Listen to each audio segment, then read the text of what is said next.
Amis téléspectateurs, bienvenue encore dans notre émission de Bout en Bout. Bout en Bout est une émission du centre professionnel L'œil d'expert. La réunification familiale est possible si vous avez des membres de la famille qui correspondent aux critères de la dite procédure et résidant dans des pays tiers. Chaque pays dispose de ses propres critères et procédures. Mais en général, vous devez être un membre direct de la famille ou membre d'une famille nucléaire, un conjoint ou une personne à charge. Aujourd'hui, sur notre plateau, nous avons encore eu l'honneur d'accueillir Gordien Horugavier pour nous éclairer sur le sujet. Bonjour messieurs. Oui, bonjour madame. Merci d'être présent encore une fois sur notre plateau. Merci beaucoup de votre invitation. Directement, on va dans le vif du sujet.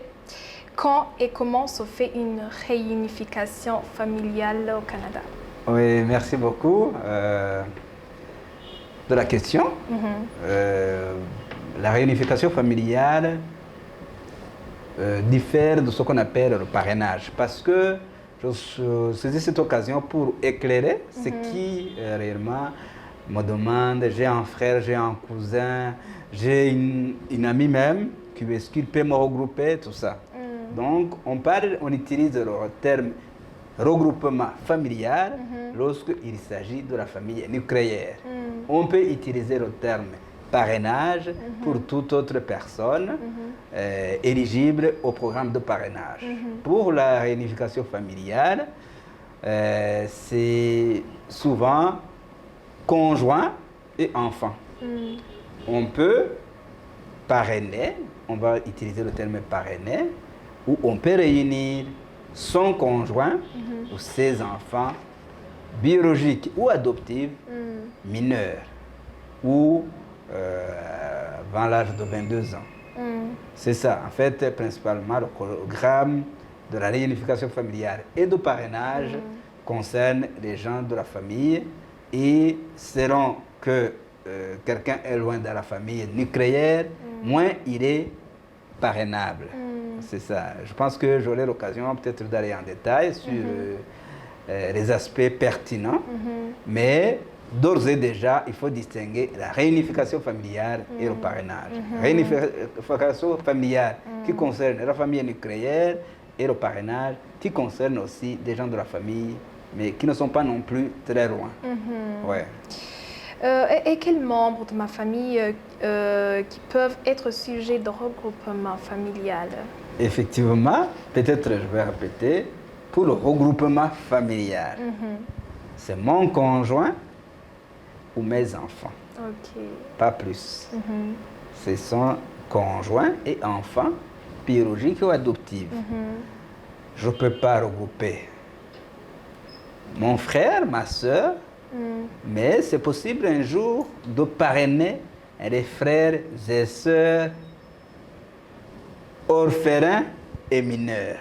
Donc, c'est deux choses. Il faut qu'ils soient orphelins, mais aussi qu'ils soient mineurs pour que les frères et sœurs soient parrainés. Ce n'est pas regroupé. Le regroupement familial et le parrainage ont des conditions très différentes et c'est ainsi qu'on utilise ces termes de manière différente. Ouais. Et quels sont les documents exigés pour faire une demande de regroupement familial? Pour le regroupement familial, comme je vous ai dit, c'est des preuves de la relation pour pouvoir qualifier une personne comme membre d'un regroupement familial. Si vous êtes conjoint, il faut prouver que vous êtes conjoint ou conjoint de fait. Si vous avez des enfants, il faut qu'ils prouvent la filiation. Principalement ça. Comme j'ai très bien détaillé ce que c'est le regroupement familial et le parrainage, il faut distinguer ces gens-là qui peuvent être regroupés, qui ne sont pas nombreux, de ceux qui peuvent être parrainés.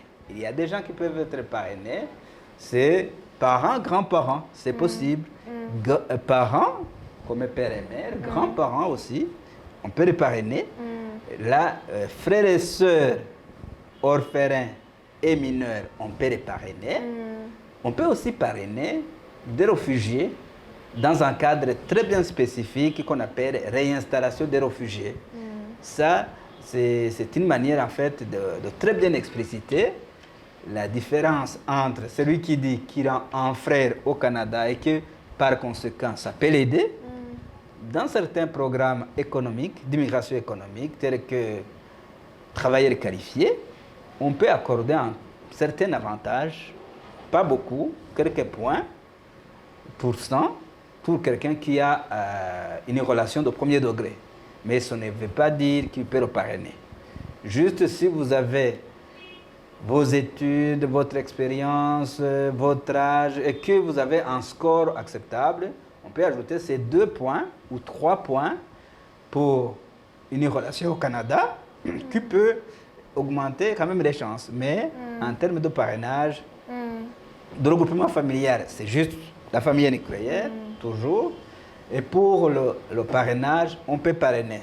Première chose, on peut parrainer ses parents, ses grands-parents. Et ça, il y a des conditions. Ces conditions, c'est lesquelles on va prouver d'abord la relation, c'est vrai. La deuxième chose, on va prouver les moyens financiers. Et qu'on peut exiger de tout suivre sur 2-3 ans, voir votre déclaration, votre avis de cotisation, combien vous avez eu cette année, l'année passée, il y a 2 ans, pour voir si réellement vous avez un revenu stable, pouvant soutenir l'avenir de ces nouveaux membres de la famille. Ce qui est différent avec le regroupement familial où on n'exige pas de capacité financière. Ça, c'est très, très important. Lorsque vous regroupez votre femme, votre mari, vos enfants mineurs, il n'y a pas d'exigence en termes de capacité financière. Juste, vous n'êtes pas sur aide sociale. Par contre, si vous voulez parrainer vos frères et sœurs, orphelins et mineurs, c'est important que je le signale, orphelins et mineurs, il faut prouver que vous avez les moyens de pouvoir supporter ces membres de la famille. Ce qui est le cas avec les parents et les grands-parents. Il faut prouver que vous avez, de manière stable et consistante, les moyens de pouvoir supporter la venue de ces nouveaux membres de la famille. Il y a aussi, lorsqu'on parle de parrainage, et le terme est aussi utilisé pour le parrainage des réfugiés, ce qu'on appelle parrainage privé. Lorsque vous avez des membres de la famille qui sont réfugiés dans un pays en particulier, pays en voie de développement principalement, vous pouvez le parrainer. Mais comment est-ce qu'il faut le parrainer? Il faut avoir une équipe de 2 à 5 membres qui met de côté un certain montant, un certain budget des fonds pour pouvoir supporter la venue de ces membres de la famille pendant au moins 6 mois. Et si vous avez ça, vous faites ce qu'on appelle un plan d'établissement que vous détaillez en détail, vous présentez en détail comment vous allez vous occuper de la famille que vous voulez vous engager à soutenir, à accueillir au Canada. Et vous soumettez ça auprès du gouvernement canadien avant que vous commencez les autres démarches. Lorsque vous êtes choisi par le gouvernement canadien, parce qu'il arrive des fois où il y a beaucoup de candidats qui veulent parrainer l'erreur ou des personnes et que ça dépasse le nombre annuel prévu. Là, on fait un tirage au sort. Lorsque on fait le tirage au sort, on prend un certain nombre de dossiers, supposons 1000 dossiers, 500 dossiers, parce que c'est ça qu'ils ont prévu pour cette année dans la catégorie du parrainage privé. Si votre dossier est choisi parmi les 500, on va analyser le traité. On va voir votre plan d'établissement s'il est correct et cohérent, s'il a tous les aspects pertinents, et on va tout qualifier avec votre équipe comme répondant. Ça, c'est un statut. Si vous avez ce statut de répondant, vous envoyez ce document à la famille que vous voulez parrainer et il peut commencer les démarches de résidence permanente. Donc, dans le terme de parrainage, ça vient le parrainage des réfugiés, ce que je viens de démontrer, ce qu'on appelle le parrainage privé, le parrainage des membres de la famille, j'ai dit les catégories des gens qu'on peut parrainer, parents, grands-parents, on peut parrainer aussi les frères et sœurs, orphelins et mineurs. Mais on peut regrouper son conjoint de fait, ou ses enfants, biologiques ou adoptifs. Oui, merci beaucoup. Merci à vous aussi. Et quels sont les délais de traitement pour une demande de regroupement familial? De manière, normalement, c'est 12 mois.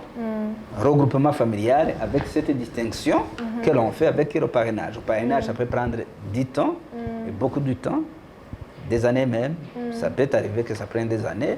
Mais pour le regroupement familial, si vous parrainez votre conjoint, normalement, les délais affichés sont de 12 mois. Ça peut arriver que ça prenne beaucoup plus de temps que ça, mais normalement c'est ça. Ouais. Et pourquoi les regroupements familiaux sont aussi longs en Afrique qu'ailleurs? Je n'ai pas nécessairement cette comparaison, parce que je ne suis pas sûr que ce soit aussi vrai que les regroupements familiaux soient toujours plus lents en Afrique qu'ailleurs. Je connais qu'il y a des pays où c'est beaucoup plus lent. Il y a d'autres où c'est rapide, mais je ne connais pas vraiment la raison. Mais peut-être c'est que ça prenne... je ne sais pas s'il y a beaucoup de familles qu'on parraine ou quoi, personnel. Je n'ai pas vraiment d'idée, je n'ai pas une réponse à la question. Et je ne sais même pas que cela soit vrai, que les regroupements familiaux soient lents, principalement en Afrique qu'ailleurs. J'aimerais que vous le répétiez encore une fois. Donc, parmi les membres de la famille, qui a le droit au regroupement familial? Exactement. Pour le regroupement familial, je l'ai très bien distingué avec le parrainage. Donc, le regroupement familial concerne la famille nucléaire, le noyau familial, père, mère et les enfants. Le papa peut regrouper son épouse ou son conjoint de fait, ce qui est différent. Il y a conjoint de fait. Et les parents, la femme, les enfants, il peut aussi regrouper les enfants mineurs, biologiques ou adoptifs. Pas plus. Pas le regroupement familial, c'est ça. Cela, si les enfants parrainent leur papa, maman, ça s'appelle pas regroupement familial. Ça s'appellera parrainage. La grande différence entre parrainage et regroupement familial, c'est souvent les conditions. Pour le regroupement familial, principalement, il n'y a pas de conditions budgétaires qui sont exigées, de fonds nécessaires, mais pour tout parrainage, il y a des conditions de capacité financière qu'il faut démontrer. C'est ça une des plus grandes différences, avant d'aller dans les détails, pour montrer que les personnes et les membres qui sont éligibles à tel ou tel programme sont différents. Et les membres de la famille éligibles au programme de parrainage, comme membres de la famille, ce sont parents et grands-parents, c'est un programme qui existe, frères et sœurs orphelins, comme regroupement familial, comme parrainage familial, c'est ça qui est disponible. Il y a d'autres programmes de parrainage qui ne sont pas nécessairement familiales. Si vous voulez parrainer un réfugié, il n'est pas besoin qu'il soit de la famille. Ça, je dois le signaler. Il n'a pas besoin que si 2 à 5 personnes s'engagent à parrainer un ami qui est réfugié dans un pays en particulier avec sa famille, on ne va pas exiger quelle est la relation qu'ils ont. Non, on va juste exiger qu'ils démontrent qu'ils ont la capacité et toutes les prérogatives nécessaires pour pouvoir parrainer la personne. Ou la famille, notamment qu'ils sont en ordre avec l'immigration, ils n'ont jamais contrevenu l'immigration dans ce sens et que ils ont mis de côté suffisamment de ressources et un plan d'établissement très bien clair qui convainc les services d'immigration que ça sera très bien fait et que celui qui va être parrainé avec sa famille vont s'épanouir et s'intégrer au Canada. On sait qu'un des conjoints peut avoir un visa avant l'autre. Parlez-nous comment on peut rejoindre un conjoint au Canada. Super. En fait, ça revient effectivement, ça arrive et ça arrive souvent. Si quelqu'un peut aller faire des études et son conjoint resté en Afrique ou ailleurs, au terme de ses études, il va faire des démarches de résidence permanente. Alors, il aura, dès qu'il a le statut de résident permanent, il sera éligible à pouvoir regrouper alors son conjoint et ses enfants.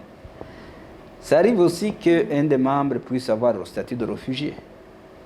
Et dès qu'il a le statut de résident permanent, il sera capable, et même il aura le privilège de pouvoir regrouper son conjoint et ses enfants. C'est dans ces conditions, et c'est dans ces conditions que le regroupement familial se fait. Je dois signaler une autre chose très très importante, c'est lorsque vous faites un programme d'immigration permanente et que votre conjoint ne fait pas partie ça arrive hein, que son conjoint, mais l'un va rester, l'autre va partir avec les enfants. Il ne faut pas oublier que pendant les examens médicaux, tout le monde qui est supposé être un jour parrainé doit faire les examens médicaux ensemble. Ça, c'est à souligner et c'est important. Parce que si ce n'est pas fait, ça veut dire qu'à jamais, ça ne se fera pas. Ça, c'est important. Si votre conjoint ne fait pas les examens médicaux pendant que vous faites vos examens médicaux pour une résidence permanente, il sera très très difficile, sinon impossible, de pouvoir le regrouper ou le parrainer. C'est important que lorsque vous faites les examens médicaux, n'oubliez pas ceux qui sont loin, n'oubliez pas ceux qui sont peuvent être parrainés par vous. Regrouper, c'est ça, pour qu'ils fassent les examens médicaux. Merci. Y a-t-il une possibilité de faire un appel des parents ou grands-parents à vous rejoindre au Canada? Si oui, quelle est la procédure? La procédure est simple parce que c'est un programme qui existe, parents et grands-parents. Lorsque je dis simple, ça ne veut pas dire facile. Ça veut dire que les procédures sont là. Si on t'exige qu'il faut pendant 4 ans démontrer que vous avez les moyens de pouvoir supporter à la fois votre famille et les membres de la famille que vous voulez parrainer, ça veut dire que c'est clair. Mais ça ne veut pas dire que c'est facile. Si on va voir votre avis de cotisation de cette année, d'il y a une année, d'il y a 2 ans, d'il y a 3 ans, pour voir que pendant ces 3 années précédentes, vous aviez la capacité financière de pouvoir supporter une autre personne ou d'autres personnes, ça veut dire que c'est clair, que c'est possible, mais pouvoir remplir ces conditions peut prendre difficile. Donc, c'est un programme qui existe, mais qui peut prendre du temps aussi. Ce n'est pas aussi automatique. Et souvent, il y a des périodes où on dit soumettez vos dossiers, on va les étudier, et ça peut prendre souvent du temps. Ouais. Et qu'est-ce qui compte comme revenu pour parrainer mes parents et grands-parents? Là, ça dépend et c'est différent et c'est important le revenu. Parents, grands-parents, il y a un revenu. On va voir, chaque année, on le met à jour. C'est le taux d'inflation, c'est tout ça. Et ça, c'est affiché sur Internet, sur le site web de l'immigration. Vous allez voir, si vous voulez parrainer vos parents, vous devez démontrer que pendant les 3 dernières années, vous avez eu un revenu au moins égal à autant, dépendant du nombre de personnes que vous allez parrainer. Oui, c'est ça. Le revenu est très, très important en matière de parrainage. La relation est très, très importante en matière de regroupement familial. Démontrer que quelqu'un est votre conjoint, qu'il est ton enfant biologique ou adoptif, c'est ça la grande chose qu'il faut faire lorsqu'il faut regrouper le regroupement familial. Mais lorsque ce sera le temps du parrainage, c'est non seulement démontrer la relation, mais surtout démontrer que vous avez les capacités financières de supporter la famille avec le membre de la famille qui vient. Oui. Et quels sont les motifs de refus de regroupement familial? Lorsque regroupement familial, il faut très bien utiliser le terme regroupement familial par référence à la famille nucléaire, par les enfants et le conjoint. Quand est-ce qu'on peut?